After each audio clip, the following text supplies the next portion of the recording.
Endeavor to live an upright life, ceaselessly praying God to help you. He created you, and to Him you belong. He is your Father, and He loves you even more than I love you. Let your thoughts be of Him, and address your sighs to Him night and day.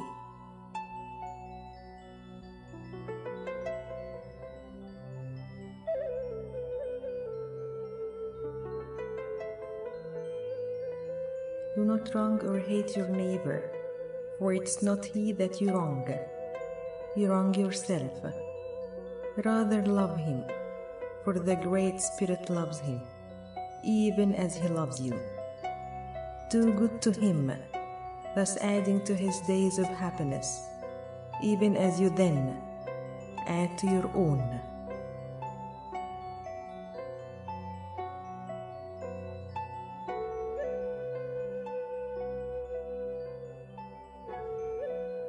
The human civilizations did not receive an equal share of interest and investigation.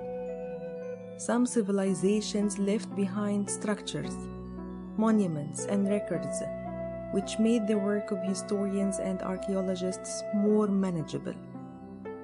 However, this is not the case for the Native American civilization, for their civilization had to endure deliberate destruction, distortion, and mispresentation.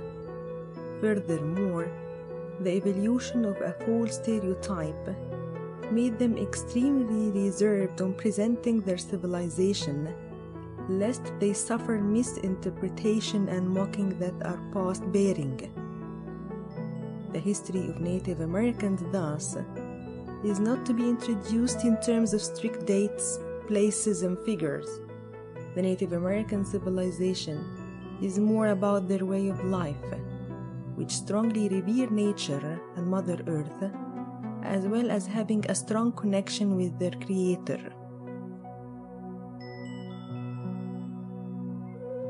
White Eagle says, "Try to forget all you have read and heard about savage Indians living in wigwams.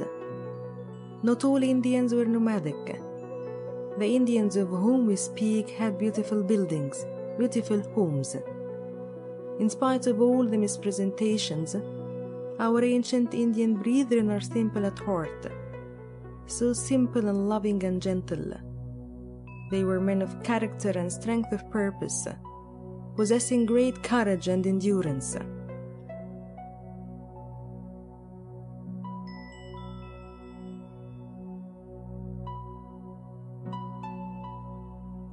The Native American believed that there is but one God, called the Great Spirit. He is eternal, omniscient, omnipotent, invisible, and who is a spirit and planted a similar spirit in his creatures, that there might be communion between the two.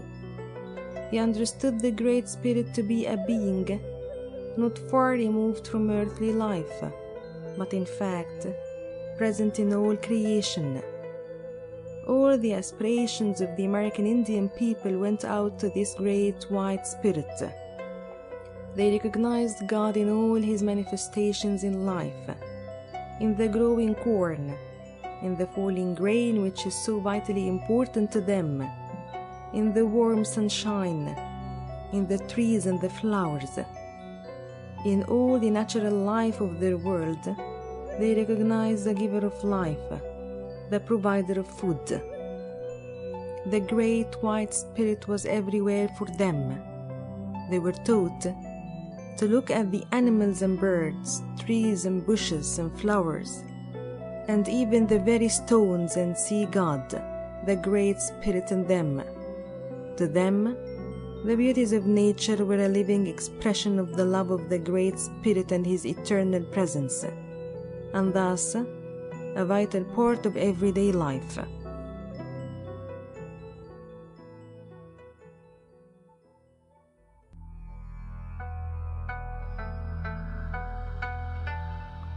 In the far-off days which saw the flowering of the Indian civilizations, Mother Earth was tended with loving care. The following parts from Touch the Earth illustrates how even among modern Indians, this deeply ingrained reverence for the earth remains. The white people never cared for land or deer or bear. When we Indians kill meat, we eat it all up. When we dig roots, we make little holes. When we build houses, we make little holes. We shake down acorns and pine nuts. We don't chop down trees. We only use dead wood. But the white people plow up the ground, pull down the trees, kill everything. The tree says, "Don't, I'm sore, don't hurt me." But they chop it down and cut it up. The spirit of the land hates them. They blast out trees and steer it up to its depths. They sew up the trees. That hurts them. The Indians never hurt anything, but the white people destroy all. The Indians' reverence for life, for the Great Spirit and for Mother Earth gave the Indian also a reverence and love for all the gifts of Mother Earth. Fresh fruit and grains, pure crystal water from the mountain streams, all that was pure and wholesome and whole, which helped to make his body strong and healthy. They were taught that the air and water were as brothers to them, because without them, life couldn't continue on the earth, nor could they live without the light and warmth of the sun. They knew that the earth was the mother of their life, and that without the fruits of Mother Earth, they would soon die. The Indian brothers studied the ways of nature, studied the winds and the rain clouds and the 4 seasons. He recognized that behind all these natural forces, there was a directing power with which he could work in harmony and bring peace and happiness in his own life by obeying the great law as taught by his forefathers. The Indian children came to love and worship the great white spirit, to love their fellow men, love all creatures of the earth and their Mother Earth herself. Ohiyeza, the celebrated Indian writer, says in Touch the Earth, "As a child, I understood how to give. I have forgotten this grace since I became civilized. I lived the natural life, whereas I now live the artificial. Any pretty pebble was valuable to me then. Every growing tree an object of reverence. Now I worship with the white man before a painted landscape whose value is estimated in dollars." White Eagle says, the teachers of our own Indian race taught the young through their love of nature, their love of the skies, the winds and the earth, the flowers and the birds. When we were incarnate in an Indian body, our children would be brought to us to be named. If it was a male babe, we could look into the sky and the first thing we saw in the sky would give us the name for our child. Perhaps it would be a bird or a cloud, sometimes a star of shining silver or brilliant blue. So we would name our child Blue Star or Silver Star or Silver Cloud. But if it was a female child, we would look upon Mother Earth. We would look at the flowers, at all that grew upon the earth, and the little brooks that ran through the land. We would look down to Mother Earth for the name of our daughter, and we would look up to the skies for our son. You see, we were imbued with the importance of nature in our lives. Nature was our teacher. Beyond nature we found the soul, the higher ether, and beyond that, we found the great white light, which was the spirit of our Father, Mother God, the great white spirit.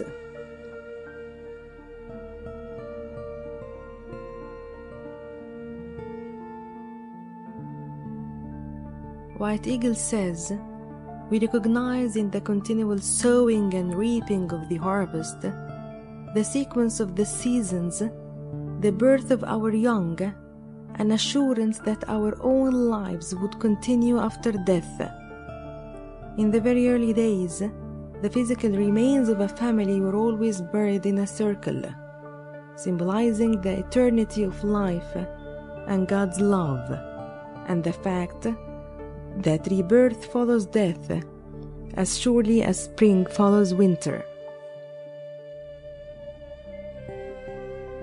The Indian looked forward with thanksgiving to his release from the bondage of physical life into the land of the hereafter.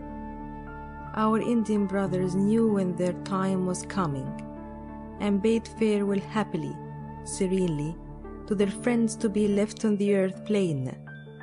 Then they climbed to the heights, or went to a still pool, and there laid down the body they no longer needed.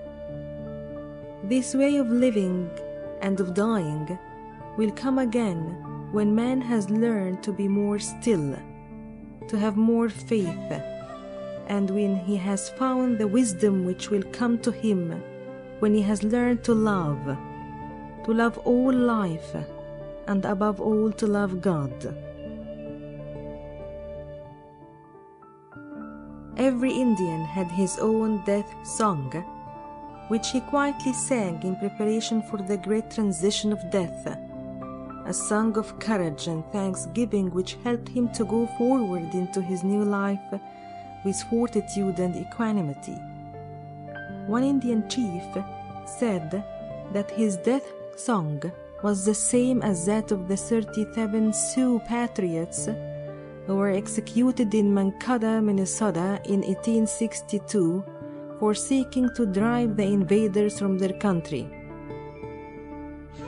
I care not where my body lies, my soul goes marching on.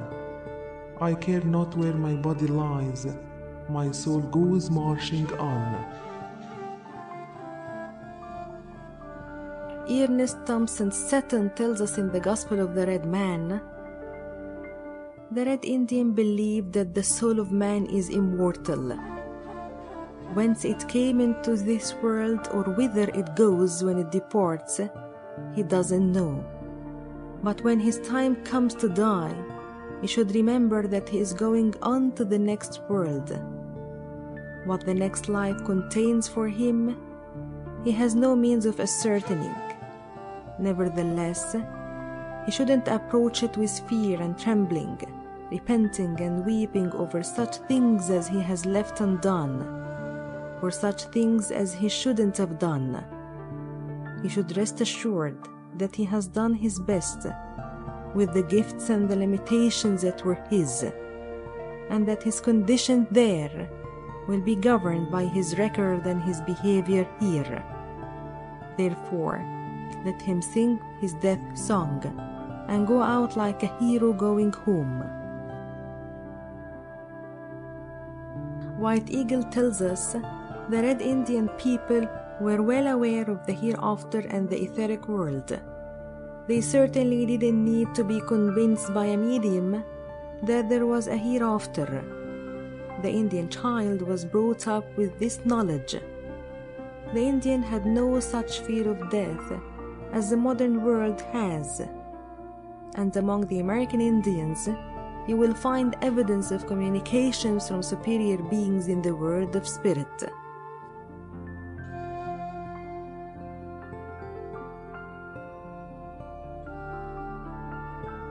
Ohiyeza, quoted in Touch the Earth, says, In the life of the Indian there is only one inevitable duty, the duty of prayer, a daily recognition of the unseen and eternal. His daily devotions are more necessary to him than daily food. He wakes at daybreak, puts on his moccasins and steps down to the water's edge. Here, he throws handfuls of clear, cold water into his face, or plunges in boldly. After the bath, he stands erect before the advancing dawn, facing the sun as it dances upon the horizon, and offers his unspoken orisons. His mate may precede or follow him in his devotions, but never accompanies him. Each soul must meet the morning sun, the new sweet earth, and the great silence alone. The meditating Indian stood erect, silent and motionless. He wasn't only silent in body, he was silent in thought, emotions and spirit, listening to the voice of his Creator. His soul was like a still pool of pure, clear water, awaiting the reflection of his Creator upon it. He stood erect and motionless in spirit, as well as in body. His spirit in his upright body was a shining sword, awaiting the hand of his master, the Great Spirit, to use him in service according to his divine will. White Eagle says, in our Indian days, we would climb high into the mountains to meditate at the rising and the setting of the sun, and we wouldn't leave our post until we had an answer to our prayer.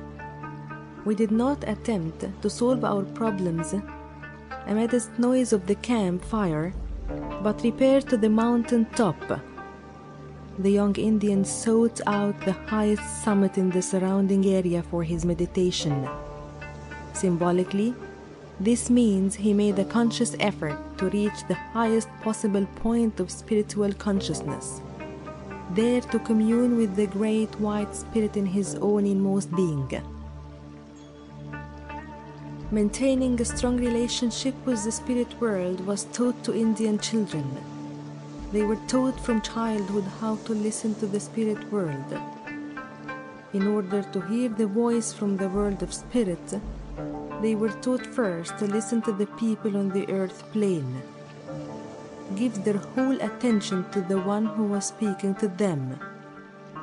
They were taught to listen also to sounds of the birds and animals, the song of the wind in the trees, and the song of falling raindrops and the rushing river. And also, they were taught that when they went to rest at night, their last thoughts should be of God and of the attributes of God. They should open their souls to God's love, God's wisdom, God's power, to the beauty of the brotherhood of all life. For the red man, religion is not a matter of certain days and set observance, but is a part of his everyday thought and his daily life. Many years ago in Montana, a missionary was heard rebuking an Indian for driving his team on Sunday. The Indian looked puzzled, as he was merely minding his business and caring for his family. The missionary reiterated that this was the Lord's day. At last, a light dawned on the Indian. He glanced up with a gleam in his eyes and answered, "Oh, I see. Your God comes only one day a week. My God is with me every day and all the time."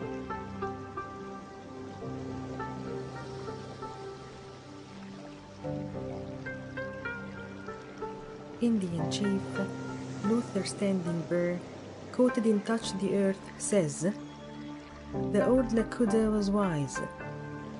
He knew that man's heart away from nature becomes hard.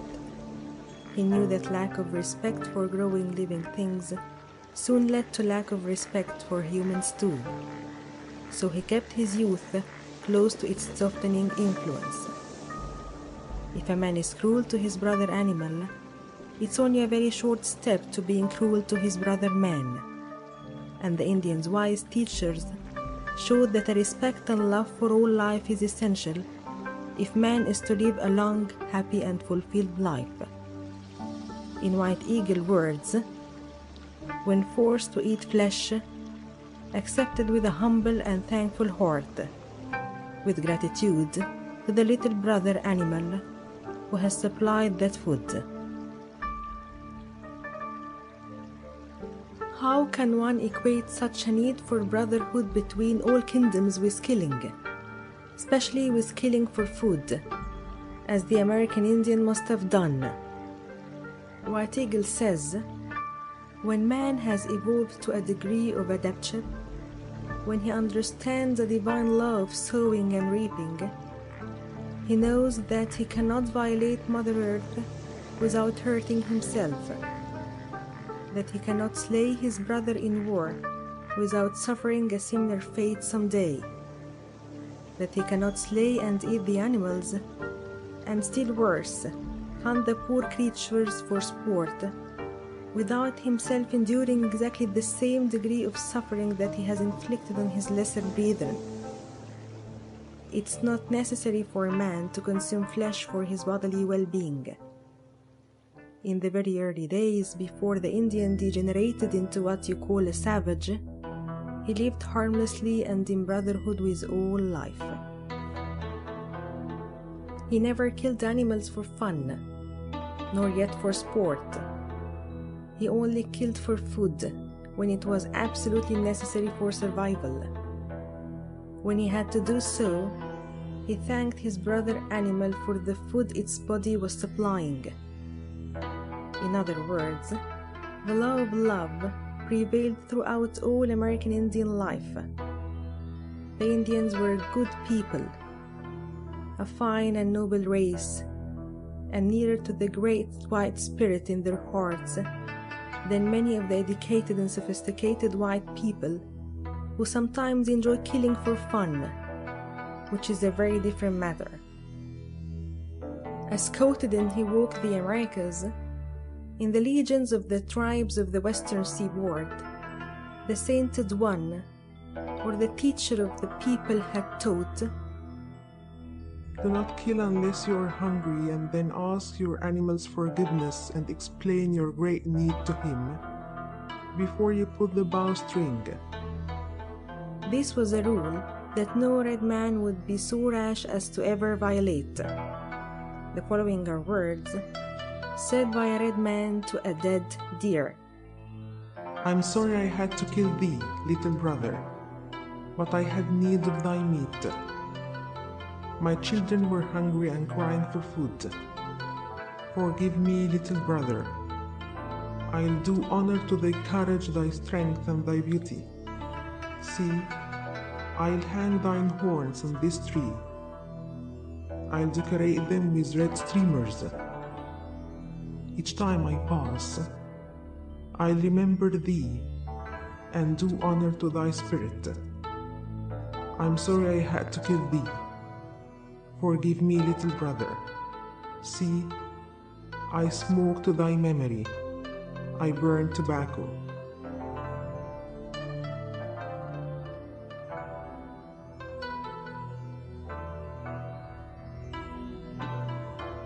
An important part of the Indian creed was reverence for the physical body. They knew that the physical body is the temple of the soul. It is the channel through which the divine spirit can manifest, and the means by which the soul can learn life's lessons and do God's work. They knew that if they were to fulfill the plan of the great white spirit for their earthly lives, they must treat their bodies wisely.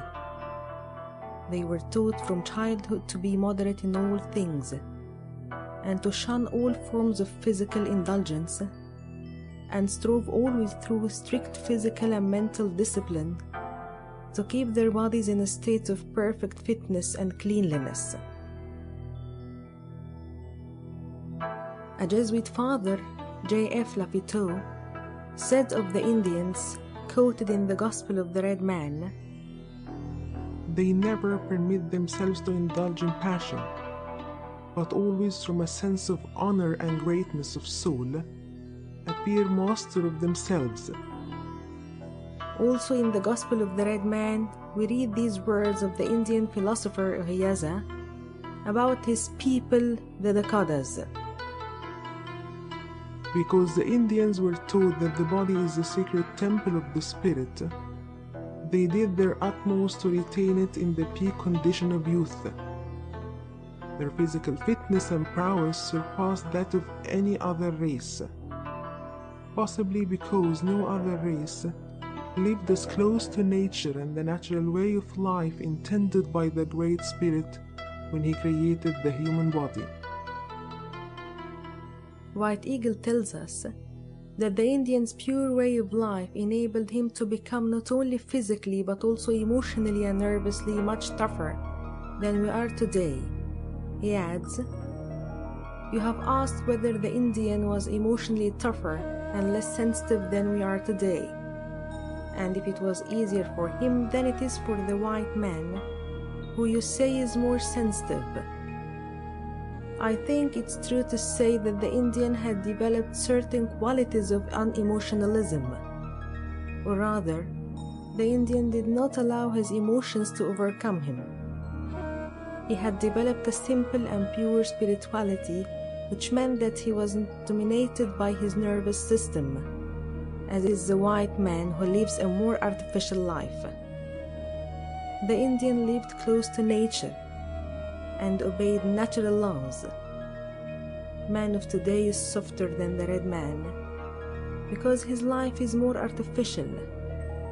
An overdevelopment of the intellect makes him weaker nervously than was our robust Indian brother. The Indian was stronger nervously as well as physically, and so was better able to withstand emotional strain and the buffets which overcome white men. Colonel R.I. Dodge illustrates the unique physical strengths in his book Our Wild Indians. He says, "The tenacity of life of an Indian, the amount of lead he will carry off, indicates a nervous system so dull as to class him rather with brutes than man. The shock or blow of a bullet will ordinarily paralyze so many nerves and muscles of the white man as to knock him down, even though not striking a vital part. The Indian gives no heed to such wounds, and to drop him in his tracks, the bullet must reach the brain, the heart, or the spine. I have myself seen an Indian go off with 2 bullets through his body, within an inch or 2 of the spine, the only effect of which was to cause him to change his gait from a run to a dignified walk."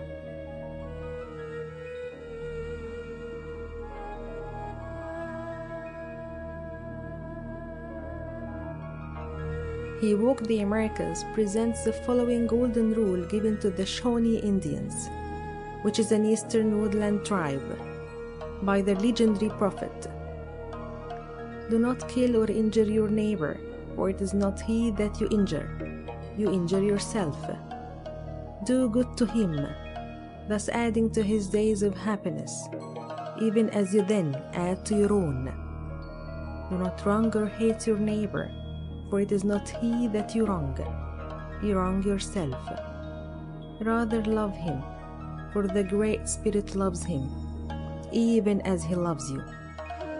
The Indians knew that the earth life is a school where, through experiencing joy and sorrow, people eventually learn the wisdom of God.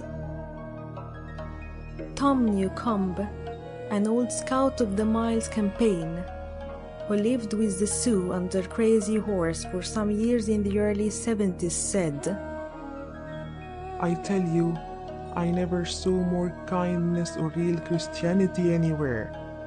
The poor, sick, the aged, the widows, and the orphans were always looked after first. Whenever we moved camps, someone took care that the widows' lodges were moved first and set up first. After every hunt, a good-sized chunk of meat was dropped at each door where it was most needed. The 12 commandments state, "Touch not the poisonous fire water that robs man of his strength, and makes wise men turn fools. touch not, nor taste any food or drink that robs the body of its power or the spirit of its vision. The Jesuits testify of the Iroquois, 1636. Hospitals for the poor would be useless among them, because there are no beggars.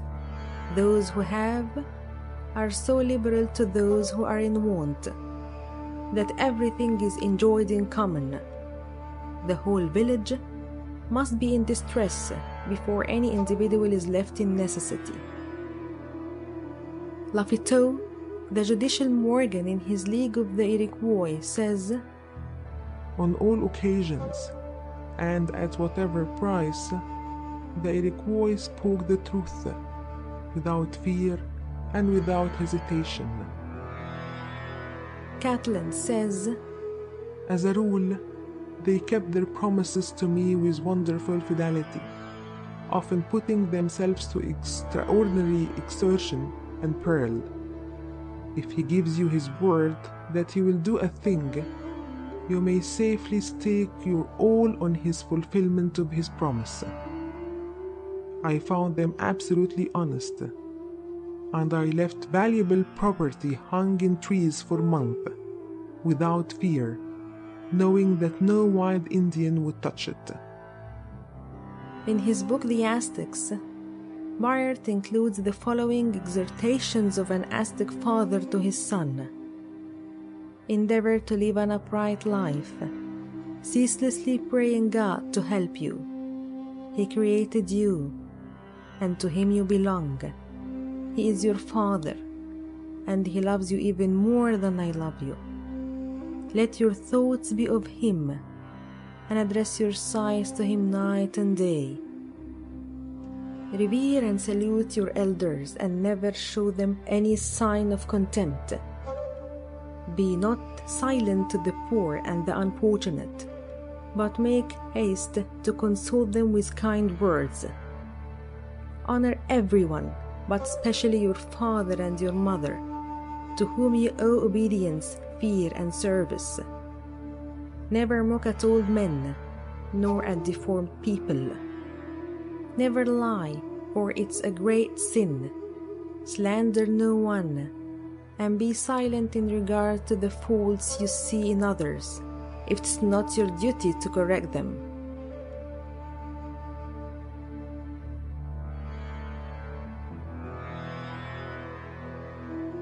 The Red Indian civilization contains many symbols which bear special significance.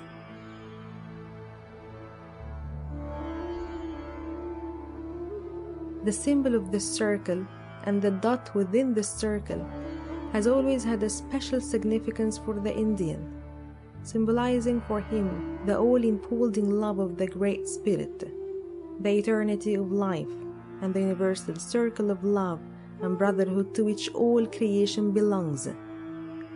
T.C. McLuhan in the book Touch the Earth quotes Black Elk, an Indian of the Oglala division of the Teton Dakota, as saying, "You have noticed that everything the Indian does is in a circle, and that's because the power of the world always works in circles, and everything tries to be round. Everything the power of the world does is done in a circle. The sky is round, and I've heard that the earth is round like a ball, and so are all the stars. The wind, in its greatest power, whirls. Birds make their nests in circles, for theirs is the same religion as ours. The sun comes forth and goes down again in a circle. The moon does the same, and both are round. Even the seasons form a great circle in their changing, and always come back again to where they were. The life of a man is a circle from childhood to childhood, and so it is in everything where power moves. Our teepees were round like the nests of birds, and these were always set in a circle, the nation's hoop, a nest of many nests where the Great Spirit meant for us to hatch our children. White Eagle tells us, "In the beginning was the Word, and that Word was vibration, a mighty sound which vibrated and reverberated in an ever-widening circle. All creation is within that circle. Think of your life as being held in a circle of light in which you are enfolded, that you are living within that Word, within that circle of light and power and protection." And thus every Indian regarded life. He saw it as a circle, where death, instead of being the end, was the beginning of a new life in the heaven world, before the next spell of life on earth. Thus life continued eternally, like a circle on an upward winding spiral.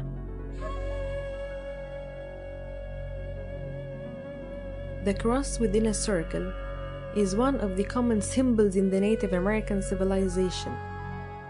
For the Native American, the cross is the cross of matter to which man is bound while in incarnation, but all the while he is enfolded in the love of God, the circle of light and eternity. Thus, the cross signifies the sacrifice and suffering or the bondage of the earthly life. The circle is God's eternal and enfolding love. T.C. McLuhan, quoted in the book Touch the Earth, says of the symbol of the cross within a circle, "The symbol is painted on a number of ritual objects and on the bodies and heads of men who participate in tribal ceremonies. Its form is reflected in the circular shape and central fire of the teepee, the Indian's home. At the center of the circle, uniting within a point the cross of 4 directions of space and all the other quaternaries of the universe, is man. Without the awareness that he bears within himself of this sacred center, a man is in fact less than a man. It was to recall the virtual reality of this center that the Indians have so many rites based on the cross within the circle."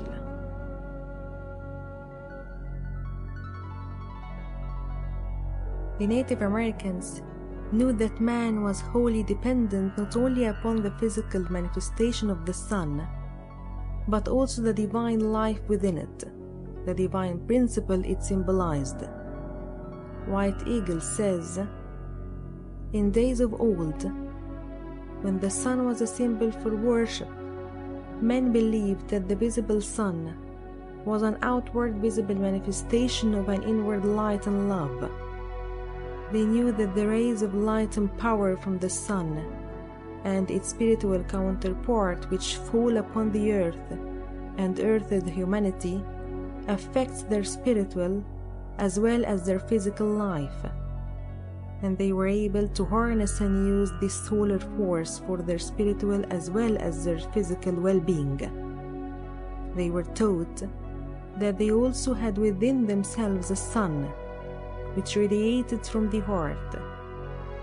This light of the sun within the heart had to become the guiding principle in their lives. If they followed this light, it would lead them always, without fail, to all truth.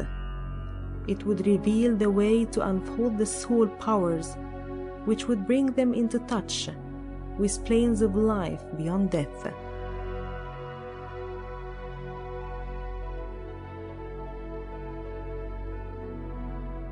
Many white men who came in direct contact with the Native Americans testified to their piety and honesty.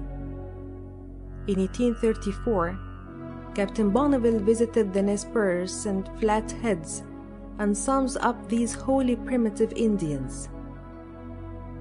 Simply to call these people religious would convey but a faint idea of the deep hue of piety and devotion which pervades their whole conduct. Their honesty is immaculate, and their purity of purpose and their observance of the rites of the religion are most uniform and remarkable. They are certainly more like a nation of saints than a horde of savages. Neil Erikson was a scout under General Crook and again under General Miles during the two campaigns against Victorio and Geronimo on February 8, 1935, at Douglas, Arizona, he said, and dictated for print.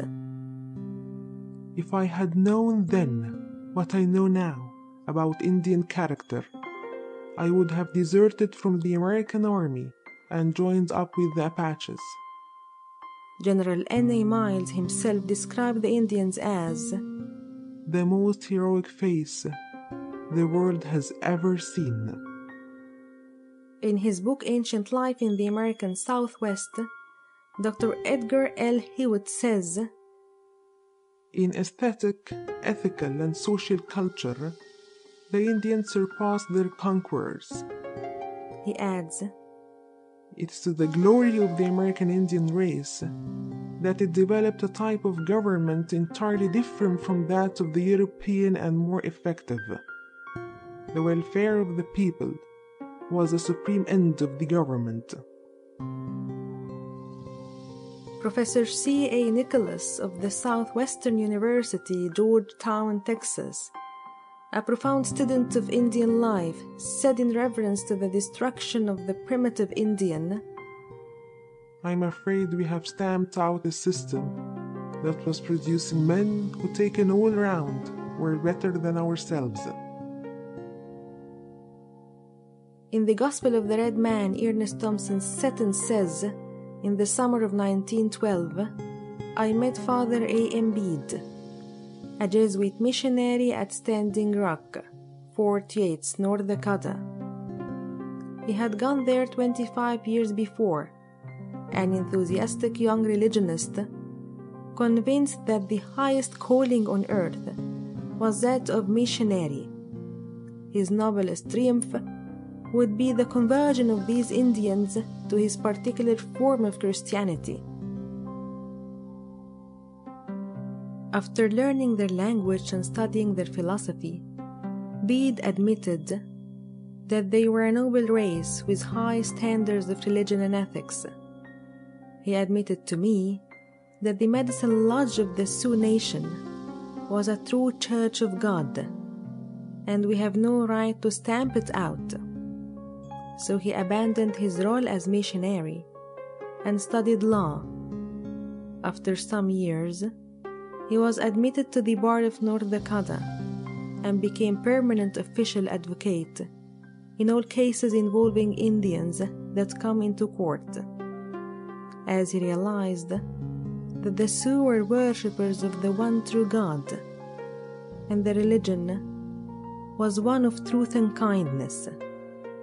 They do not need a missionary, but they do need a lawyer to defend them in the courts.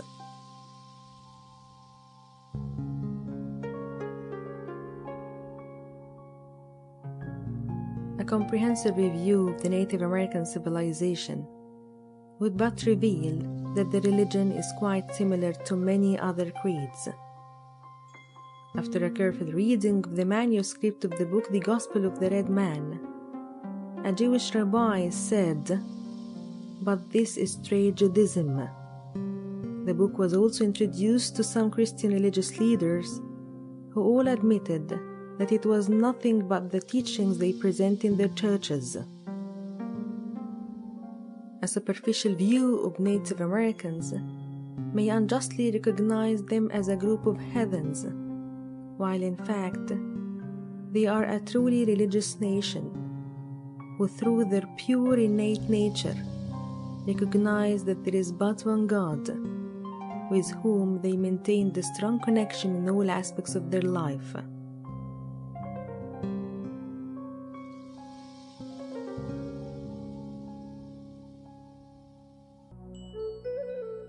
A great spirit, whose voice I hear in the winds, and whose breath gives life to all the world, hear me.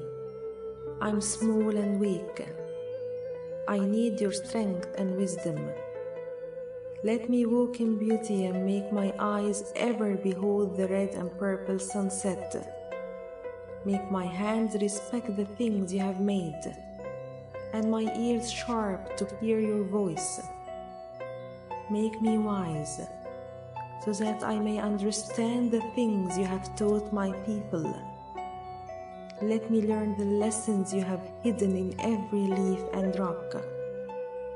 I seek strength, not to be greater than my brother, but to fight my greatest enemy, myself. Make me always ready to come to you with clean hands and straight eyes.